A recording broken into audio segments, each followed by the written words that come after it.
Mutongoria wa ngwataniro ya Azimio la Umoja mari na atongoria matiganite ma ngwataniro yo kaunti-ini ya Nairobi mekinyitie mwena wa Muradi gicigo-ini kia umbunge kia Embakasi kungetia aria matonganira na mutino wa mututhuko wa mwaki wa gas. Odinga akiuga mutino uyu ni ungirarigiriirio koro rubonge rwa kuthurima thuguri ya maguta EPRA na bonge ingi cia thirikari iria ibutanitio no beani wa marua ni ngirarutire wira wacio uria gutarie. Watu wengi wamelala kwa kazi, wamelala kazini, wanangorota na wananchi wako kwa hatari.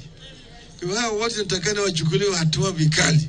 Odinga bamwe na aria mekinyiti gikaro-ini giki mabianite ciringi milioni 3 kuri aria mabutitio ni mutino wa mwaki aria ibinda-ini riri mari horo-ini.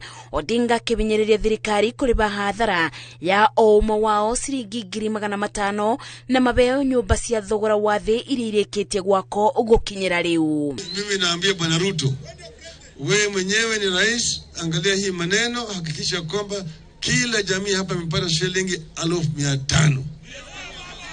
Alafu hawa jamaa kwa sababu nyumba zao zimechomeka, zile affordable houses ambazo ziko tayari wapelekwe pale.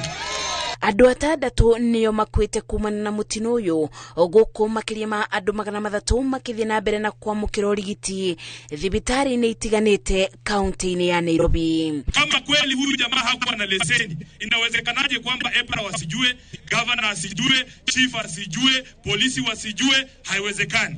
Tunataka wiki ijayo waje mbele ya bunge huyo Bwana Kipto atuambie ni kwa nini alikubali mradi huu kuendelea wakati ambapo anahatarisha maisha ya wananchi. Wako wengi ya hiyo. Ngiribotera Inooro TV de mwena wa Muradi Embakasi kaunti-ini ya Nairobi. Jitago Masi wadia wa Murithi.